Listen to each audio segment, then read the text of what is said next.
പറയുന്നത് എത്ര വലിയ അനുഗ്രഹമാണെന്ന് ഞാൻ പറയണോ? നിങ്ങൾക്കറിയില്ലേ, രാവിലെ മുതൽക്ക് വൈകുന്നേരം വരെ ജോലിയെടുത്ത് ക്ഷീണിച്ച മനുഷ്യൻ വൈകുന്നേരം അതാ കുളിച്ച് വൃത്തിയായി അവനൊന്ന് അങ്ങാടിയിലൊക്കെ പോയി വീട്ടിലേക്ക് വന്ന് ചെറിയ ഭക്ഷണം കഴിച്ചു. ഭക്ഷണം കഴിക്കുമ്പോൾ എപ്പോഴും നല്ലത് നേരത്തെ തന്നെ കഴിക്കുന്നതാണ്. രാത്രി 11 മണി 12 മണിക്കൊക്കെ ഭക്ഷണം കഴിക്കുന്നത് ആരോഗ്യത്തിന് വളരെ ഹാനികരമാണ്. ഞാൻ ഇന്നലെ തിരുവനന്തപുരത്ത് വെച്ച് ഭക്ഷണം കഴിച്ചുകൊണ്ടിരിക്കുമ്പോ അവിടുത്തെ മെഡിക്കൽ കോളേജിലുള്ള ഒരു പ്രധാനപ്പെട്ട ഡോക്ടർ ഉണ്ടായിരുന്നു എന്റെ സമീപത്ത്. നല്ല ദീനീബോധമുള്ളൊരു ചെറുപ്പക്കാരനാണ് അദ്ദേഹം. സിറാജുൽ ഹുദയിലേക്ക് നേർച്ച സംഖ്യകളൊക്കെ അദ്ദേഹം തന്നു. പലപ്പോഴും വളരെ പ്രശ്നമുള്ള സർജറികൾ നടത്തിയിട്ട് തൊണ്ടയിൽ നിന്നും അതുപോലെ മറ്റവയവങ്ങളിൽ നിന്നൊക്കെ പലതും പുറത്തെടുത്താൽ എനിക്ക് വാട്സപ്പിൽ ഇട്ട് കാണിച്ചു തരാറുണ്ട്.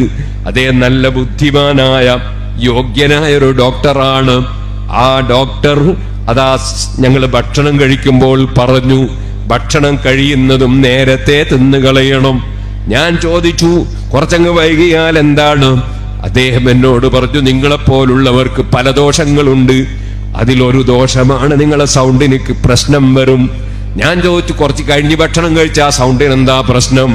അദ്ദേഹം പറഞ്ഞു, നമ്മൾ കഴിച്ച ഭക്ഷണം അത് ദഹിച്ചതിന് ശേഷമേ നമ്മൾ കിടക്കാവൂ.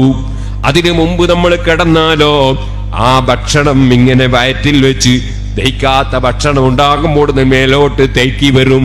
അത് തൊണ്ടയിലെത്തിയാൽ അവിടെ ആ ഭക്ഷണത്തിന്റെ അവശിഷ്ടങ്ങളെത്തും നമ്മൾ അറിയാതെ. അതിന്റെ പേരിൽ തൊണ്ടക്കസുഖം വരും. നിങ്ങളുടെ സൗണ്ടിന് വരെ കേടുവരും. ഒരുപാട് ദൂഷ്യവശങ്ങളുണ്ട്. അതുകൊണ്ടെന്ന് അദ്ദേഹം വിവരിക്കുകയാണ്. ഞാൻ പറഞ്ഞു വന്നത്, സുബ്ഹാനല്ലാഹ്, നേരത്തെ തന്നെ ഭക്ഷണം കഴിക്കുക. പാതിരാ സമയത്തല്ല ഭക്ഷണം കഴിക്കേണ്ടത്.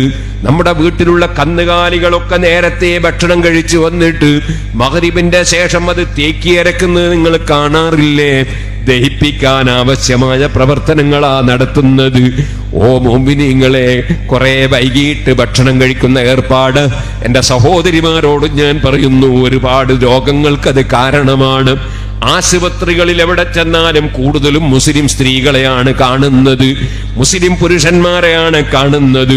അതിന്റെ പ്രധാന കാരണം ഭക്ഷണത്തിന് യാതൊരു ക്രമീകരണവും ഇല്ലാത്തതാണ് എന്ന് ഞാനൊന്ന് സൂചിപ്പിക്കട്ടെ. നമ്മളെ ക്യാഷ് മുഴുവനും ആശുപത്രിയിൽ കൊടുക്കാനുള്ളതല്ലല്ലോ. ഇനി അങ്ങനെ ക്യാഷ് കൊടുത്താൽ തന്നെയും രോഗത്തിന്റെ ബുദ്ധിമുട്ട് നമ്മൾ തന്നെ സഹിക്കേണ്ടതുണ്ടല്ലോ. ആരോഗ്യം നശിച്ചാൽ അതിന്റെ ദൂഷ്യം നമുക്ക് തന്നെയല്ല. അതുകൊണ്ടല്ലേ ഖുനൂത്ത് ഓതുന്ന സമയത്ത് പോലും അല്ലാഹുമ്മ ഹ്ദിനി ഫീമൻ ഹദൈത്, അല്ലാഹുവേ സന്മാർഗത്തിലാക്കിയ മഹാന്മാരുടെ കൂടെ എന്നെയും സന്മാർഗത്തിലാക്കണേ. രണ്ടാമത് ചോദിക്കുന്നത് എന്താണ്? ഒന്നാമത് ചോദിച്ചത് ഈമാനാണ്, ഹിദായത്താണ്. കാരണം അതില്ലെങ്കിലോ